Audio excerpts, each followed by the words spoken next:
तर तिरुपती बालाजीची पहिली बायको आहे महालक्ष्मी, म्हणजे विष्णूच्या अवतारातली, आणि दुसरी बायको आहे ती पद्मावती आहे. महालक्ष्मी ही कोल्हापूरला रुसून आलेली आहे तिरुपतीवरनं.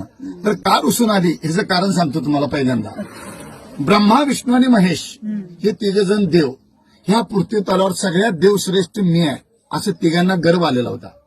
तर एक भृगु ऋषी नावाचे तपस्वी मनुष्य होते. तिघ देव देखील त्या भृगु ऋषींना गुरु मानत होते. मग गुरुंना समजले हे गर्वपणा करायला.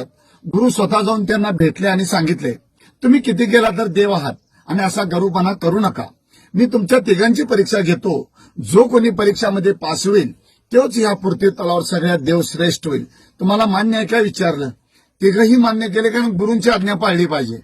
मग तिघही आमंत्रण देतात भृगु ऋषींना, तुम्ही आमच्या घरी या आणि आमची परीक्षा घ्या आणि आमच्या तिघापैकी कोण श्रेष्ठ आहे तुम्ही ठरवा.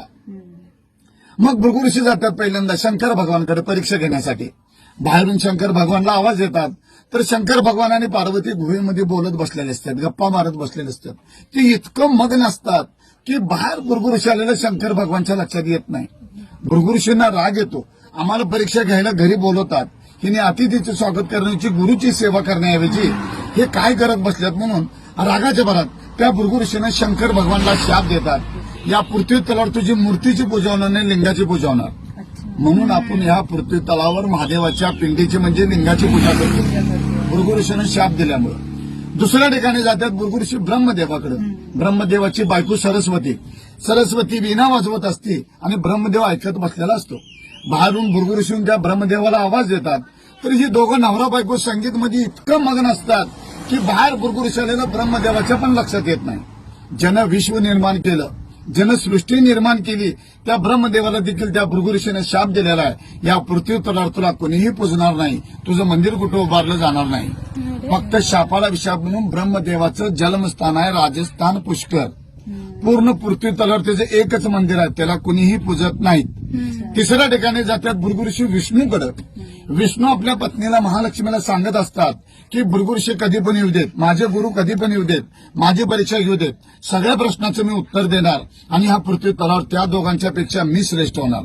हे आपल्या पत्नीला महालक्ष्मीला सांगत असताना भृगु ऋषी ऐकतात. मी परीक्षा घ्यायच्या अगोदर आपल्या बायकोला मोठेपणा सांगायला म्हणून त्या भृगु ऋषीने विष्णूच्या छातीवर इथे लाद घातलेल्या. कधी बालाजीला योग आला तुम्हाला जाण्याचा पुढे भविष्यात, तर तुम्हाला तिथं सगळं बघायला मिळेल. भृगु विष्णूच्या छातीवर पाय ठेवलेला आहे. तेवढा भृगु ऋषीला विचारतो, गुरुवर हे तुम्हाला कुठं लागलं का. महालक्ष्मीला राग येतो, तुम्ही एवढं देवादेव श्रेष्ठ म्हणून मला सांगतायसा, तुमच्या छातीवर त्यांनी पाय ठेवलं आणि तुम्ही त्यांनाच विचारताय लागलं काय म्हणून. माझा अपमान झाली म्हणते, ते क्षण देखील थांबणार नाही. तेवढा विष्णू म्हणतो, त्या भृगु ऋषीनं माझ्या गुरुनं माझ्या छातीवर पाय ठेवलं, तुझा अपमान कसा झाला. त्यावेळेला ती म्हणते, मी तुमची धर्मपत्नी आहे आणि तुम्ही मला एक लग्नात वचन दिलतं की सदैव तुझं स्थान माझ्या हृदयात ठेवेन म्हणून. ते आता पाय ठेवल्यामुळे ते हृदय भ्रष्ट झाले म्हणले आणि त्या पायाखाली ही महालक्ष्मी राहू शकत नाही म्हणली. या कारणानं तिरुपतीवरनं महालक्ष्मी कोल्हापूरला रुसून आली. रुसून येताना देखील महालक्ष्मी रागाच्या भरात आपल्या नवऱ्याला शाप दिलेला आहे की तुमचं दुसरं लग्न होणार, तुम्ही कुबेरकडनं कर्ज काढणार, ते कर्ज माझे भक्त लोक कोण फेडणार. आणि महालक्ष्मीची अट अशी होती, अजून देखील आहे, जोपर्यंत त्या पृथ्वीवरचे सर्व लोक ज्यावेळेला तुमच्या दारूवर मुंडन करतील त्यावेळेस तुम्ही कर्जातून मुक्त होणार. पृथ्वी तलावरचे सर्व लोक काय जाऊ शकत नाहीत.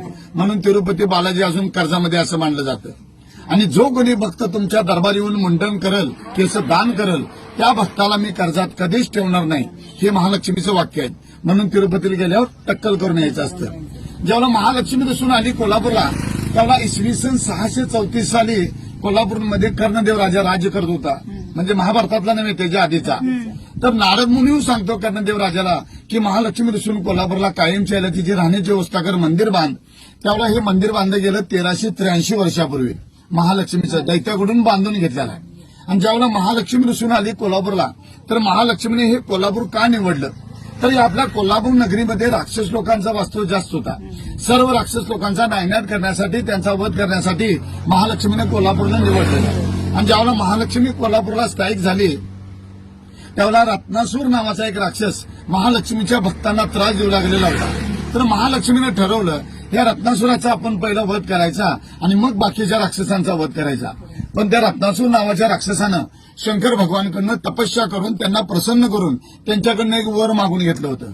तर त्या भोळेपणाचा फायदा घेऊन त्या राक्षसानं असं वर मागितलं शंकर भगवानकडं की जो कोणी मला देवी देवता मारायला येईल, माझं रक्ताचं एक थेंब रस्त्यावर सांडेल, त्या रक्तबीजापासून एक राक्षस प्रगट होईल. म्हणून महालक्ष्मीने शंकर भगवानची आराधना केली, कारण शंकर भगवानच वर दिलेलं होतं. शंकर भगवानने सांगितलं महालक्ष्मीला तू एक ज्योत लाव, दिवा लाव. महालक्ष्मीने स्वतः एक ज्योत लावला. स्वतः शंकर भगवान त्या ज्योतमध्ये विलीन झाले आणि ज्योत तो आपोआप मोठा झाला आणि त्या रत्नासुराच्या अंगावर जाऊन पडला आणि त्या रत्नासुराचा भस्म झाला. म्हणजे रक्त काय सांडायचा संबंध नाही. आणि जे महालक्ष्मीने ज्योत लावला त्या ज्योत पासून प्रगट झाला तो ज्योती, आणि आपल्या कर्नाटक महाराष्ट्र लोकांनी बा लावला म्हणून ज्योतिबा. महालक्ष्मी प्रसन्न झाली, माझ्या भक्ताचं रक्षण केलंस तू, सदैव तू माझा भाऊ म्हणून माझ्या पाठीशी राहशील आणि या विश्वात तुझं जागरूक देवस्थान म्हणून ओळखलं जाईल. म्हणून महालक्ष्मीने आशीर्वाद दिलं आणि हे ज्योतिबाचं स्थान झालेलं आहे.